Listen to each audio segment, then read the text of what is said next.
Igbo mụrụ mekene m unu. Isiokwu anyị tata bụ ife gbasalụ 2023 general elections emelu na Nigeria. Nke presidency na nke governorship emelu na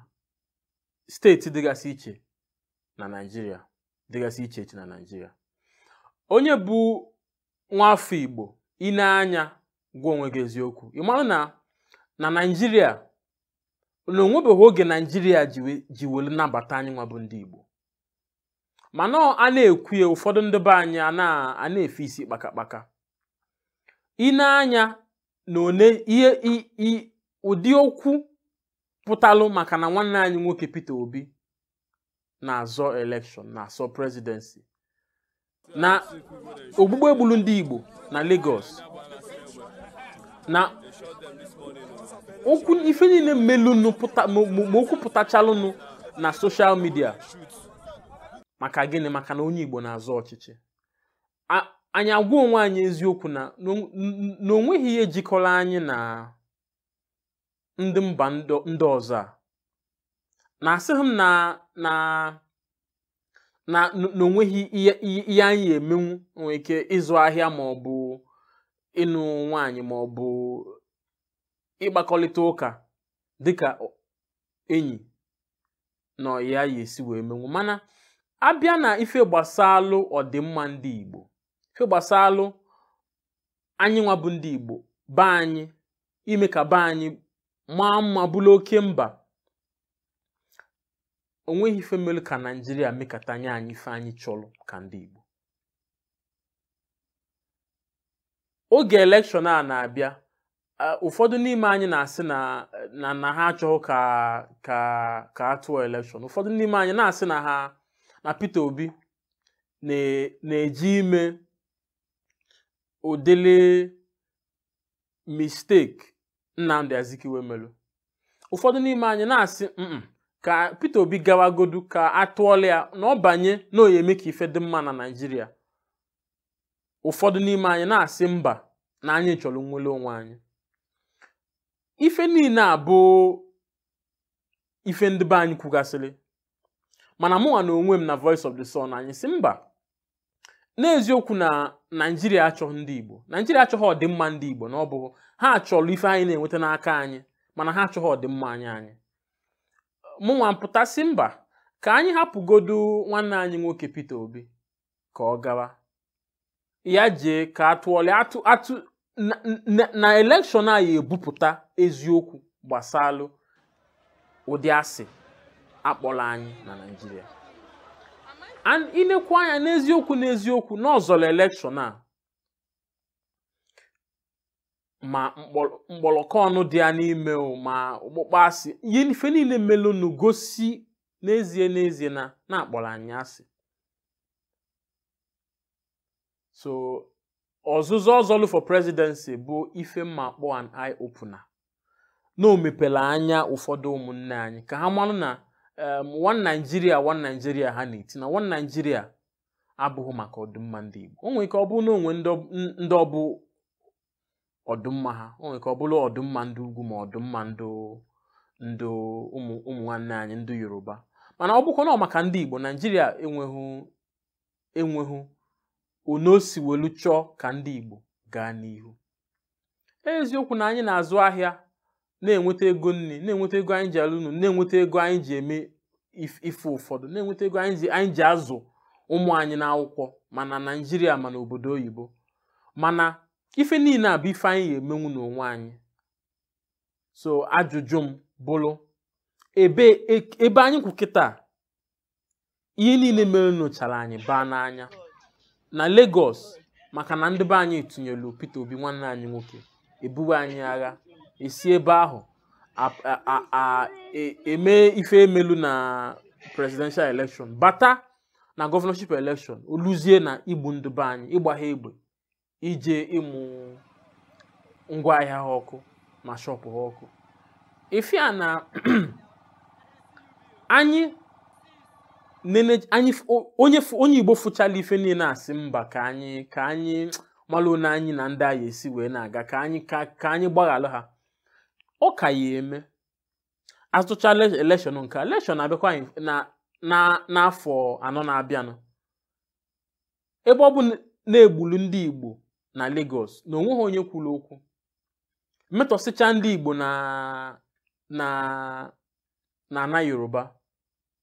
abịakwuo INEC na onwe ha si na nwanne anyị nwoke ya ha chi maka gịnị na ọ bụ onye Igbo na onweghị ihe ọzọ na onye Igbo ya ha chi Nigeria anyị sizikwa onu ha hapụ anyị ka anyị jewe ka anyị nwere onwe anyị ha si mba ịpụtakwuo na ịchọlụ Biafra ma ọ bụ na ịchọlụ inwere onwe ejidego ka egbuo mana mezie ka ndị Igbo ahụ unu chọrọ ka ha soro na one Nigeria ka anyị na ndị ọzọ mba ndị ọzọ kwụrụ na the same pedestal equality mba nke ha bụ ka a na-emebu ndị Igbo ikwu okwu akpụrụgụ kpọchie DSS akpụrụgụ kpọchie onye si wekpụrụ Nnamdi Kanu kpọchie ụmụ Igbo oge eluo n'oge anyị ya amali ife gịnị na gịnị ka election a kwesịrị ịmụgosi anyị o kwesịrị ịmụgosi anyị na Nigeria achọghị anyị ndụ ha achọghị ọganihu anyị ebee ka anyị ebido ebe anyị ebido bụ ka Igbo mali ihe ka anyị jikọta aka anyị ọnụ welu chụwa ewu ojii kịta chikad onye nwelu biznes ya mala ono ya esi wee mepe branch ọzọ n'ala Igbo onye na-achọ igo ana ịnọtawa unu bịa gowe ana ị na-achọ ịlụ plaza maọbụ hotel ịnọtawa be anyị bịa elu ya eziokwu na onwe ike na Abuja ma na Lagos na profit ya enweta n'isi ego ya aka mana ka anyị gbaa mbọ na-enwe ife a na-akpọ foresight na ndị ọcha chọọ ime ihe ha chọọ ka ife mee na 50 years na-abịa na ha ebido kịta kwadobe mana ndị be anyị amahụ m ihe na-eme anyị na anyị ma ihe ndị Igbo ma ihe mana oge ụfọdụ anyị na-ewochi onwe anyị aka azụ profit ahụ ọmụrụ nwa ahụ ị na-elite na biznes ahụ ọdịmma Igbo na 50-100 years to come ọkahịa so ife na-ekwu bụ ka akụluo unu ka anyị bidogodo ebe ahụ akụluo unu anyị abịa tinyewe anya na ụmụ ife ndị ọzọ Igbo jizi ana niile anyị nwelu were alụ unu enu apụta na n'ofu ka ya akpọ ofu ezinụlọ onwe ike ọ bụ na nwoke mụrụ ụmụ 5 ma ụmụ 6 ụmụ nwoke okele ha na niile onwelu onye luo ọlụ ọkwụdowe mansion na ana niile anyị ji alụ mansion bụkwa ana ndị nna nna anyị ha ji wee kọọ nne ha lili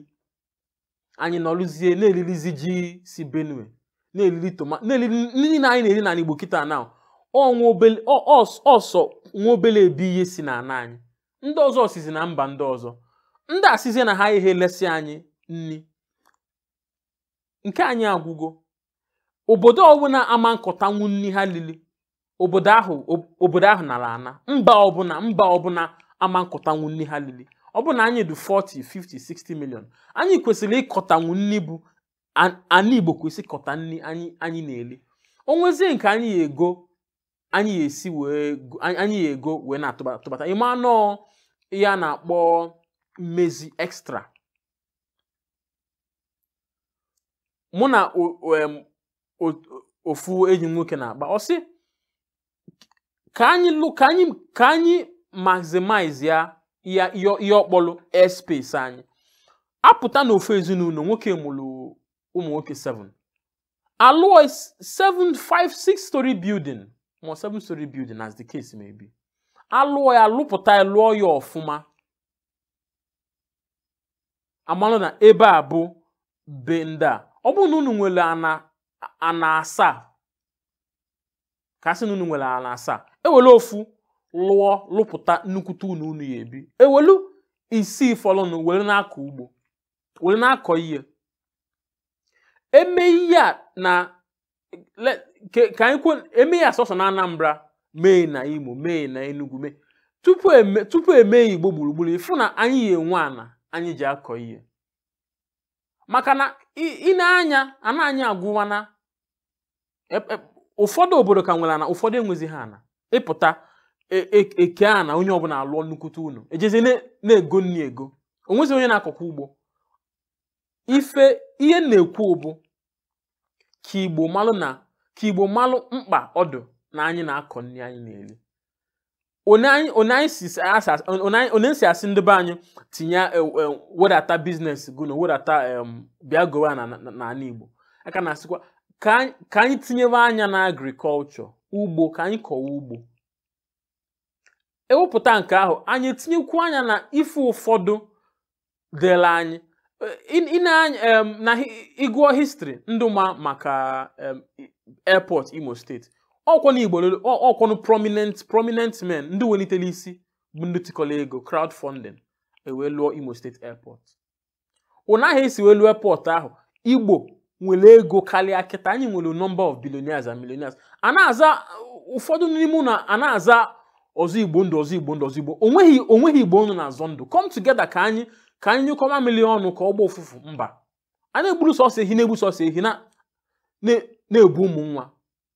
mana ihe abụghị ihe ndị nna nna anyị ha dowere anyị ana nyere anyị ego mebelu anyị kwesịrị ime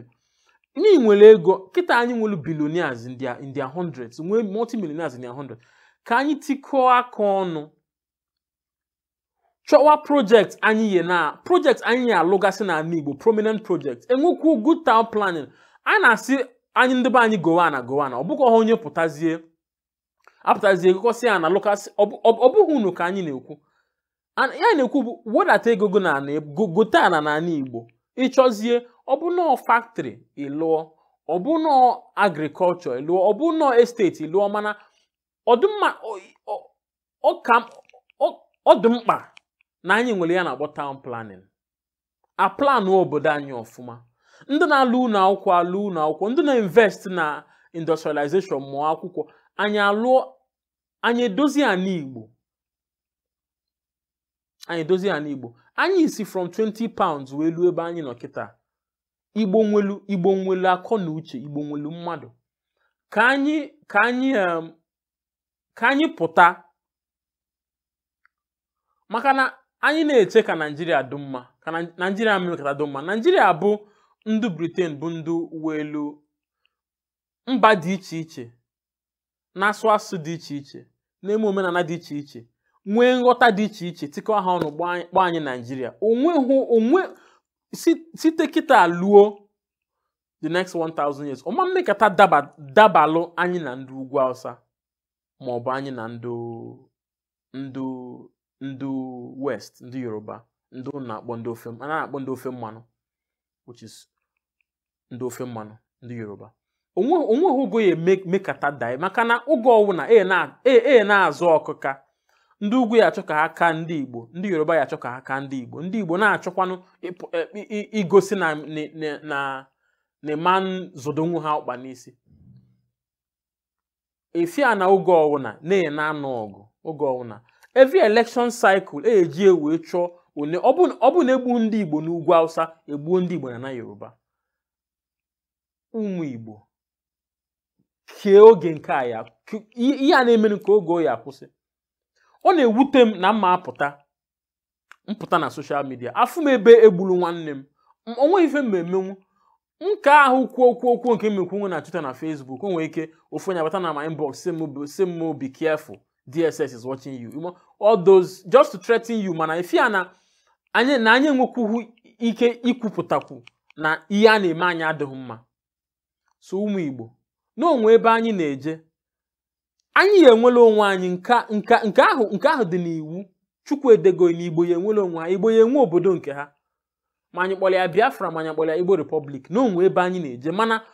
ọka mma na anyị bidolu n'oge wee doziwe ebe ahụ anyị na-eje ka anyị ghara ichelu ofu mgbọsị anụwa ọgụ egbusisiwa anyị na n'ugwu asa gbusisiwa anyị na ana Yoruba gbaa ngwa ahịa anyị ọkụ gbaa ụlọ anyị ọkụ gbuo anyị one si wee gbuo anyị na 1966 to 1970 egbucha anyị bidokwa n'isi mba onwe ife inwelu na obodo ndị ọzọ ikewa anyị ụzọ abụọ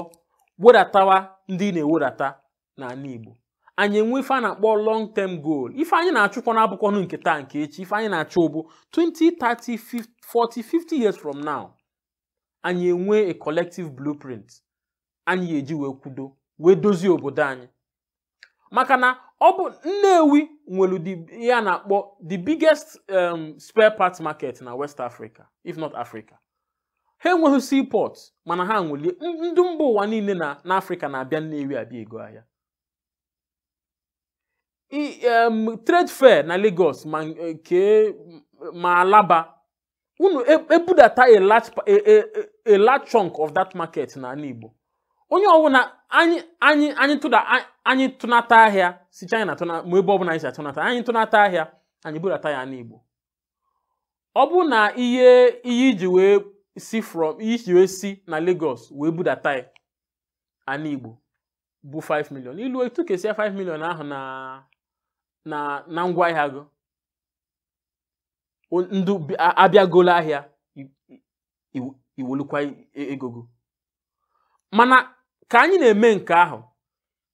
anyị na-akpọkwa ndị ụmụnne anyị ndị nọ na gọọmenti kịta ka ha mali ife ka ha ma na ha nwa bụ ọnụ na-ekwulu anyị onye luo House of Rep ma House of Rep ma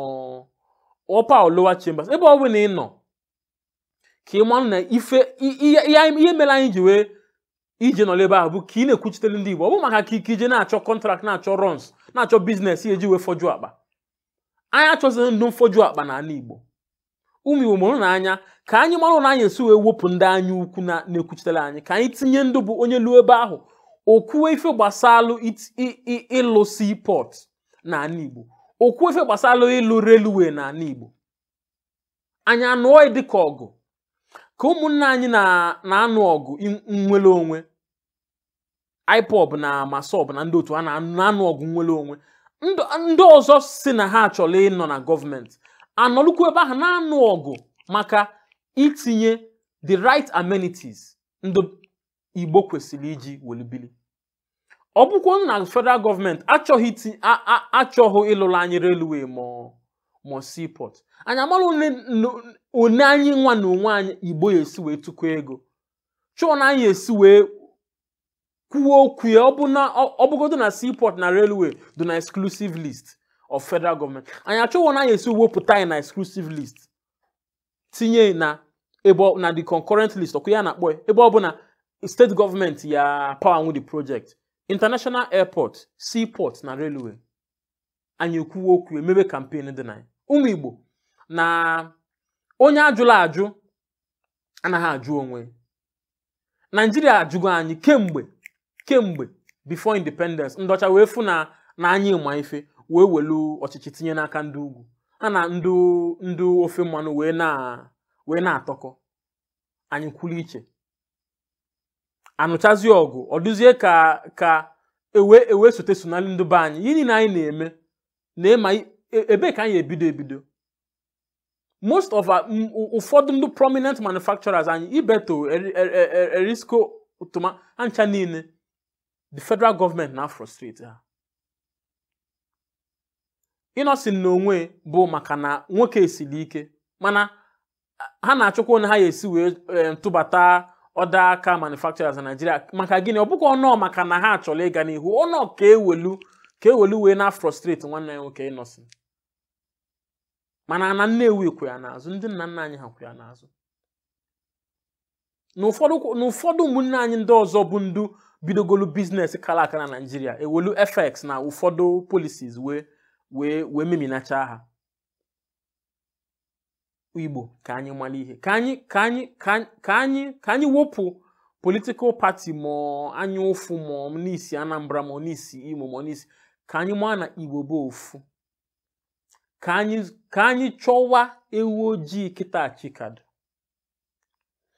Ife niile a na-ekwu bụ maka na ọ bụrụ na anyị ma na aka Nigeria dị, mana ụfọdụ n'ime anyị bụ ndị nwere ike ndị etonitebeghị,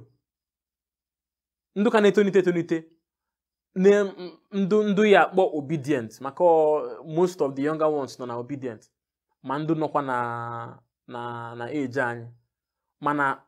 ha ka ghọtabeghị ihe Nigeria bụ. Ọdụmma ole ife niile amelu na asị na ọdụmma na ụmụnne anyị nwụrụ maka na anyị ma na ha egbu ụmụnne anyị na election a, mana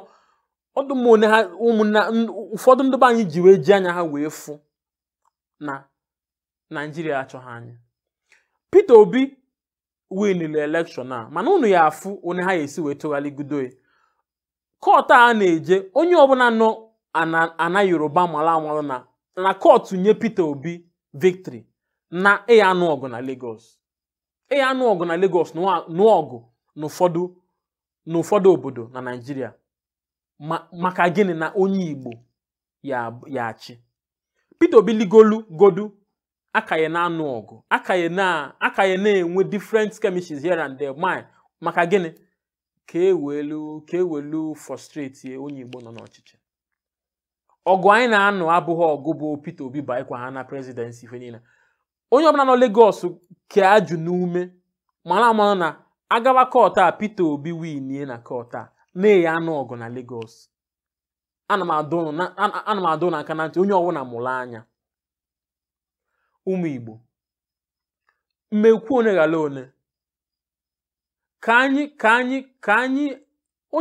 anyị jikọ, let us come together. Anyị achọzi ma ndụ na-asị jide Nnamdi Kanu bụ eje Nnamdi Kanu kwu. Nnamdi Kanu bụ onye amụma Chineke na zutere anyị ka ọ gwa anyị ka o kwuo eziokwu. Ọ na-aba mba, ọ dị mma. Ọ na-ekwu nwayọ ọ dị mma. Ihe ọbụla sị n'ọnụ pụta bụ eziokwu, ihe gbasara anyị na Nigeria. Gụwa na-asị ka ejide egbuo, ọkwụ na afụgo na ndụ na-akpọ onwe ha obedient, nke afa Chude nke na head campaign Peter Obi, ọkwụ ha nwụrụkwa na ya.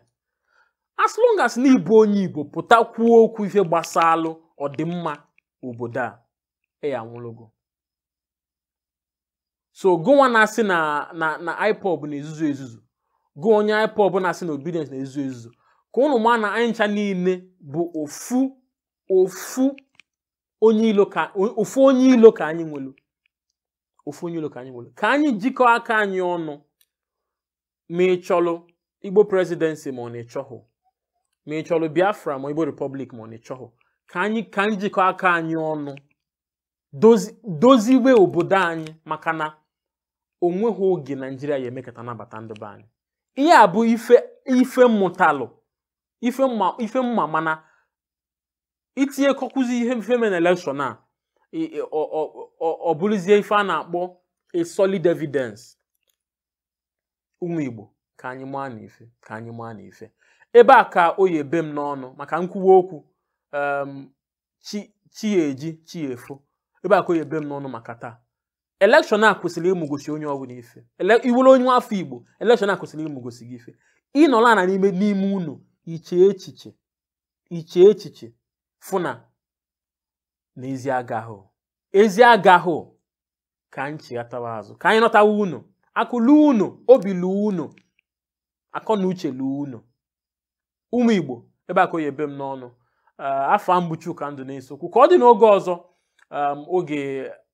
mmemmekwa ife onyonyo ọzọ gbasalụ ndị Igbo na Nigeria. Ebe ọ bụla ịfụlụ ife onyonyo a, biko tinye aka dee ife ị nwere ikwu maka ọnọdụ Igbo na Nigeria ma general elections aka mepụrụ emepụ. Ụmụnne m, ka ọ dị n'oge ọzọ, ma fụnụ ya dịrị unu mma. Deemen, daalụnụ.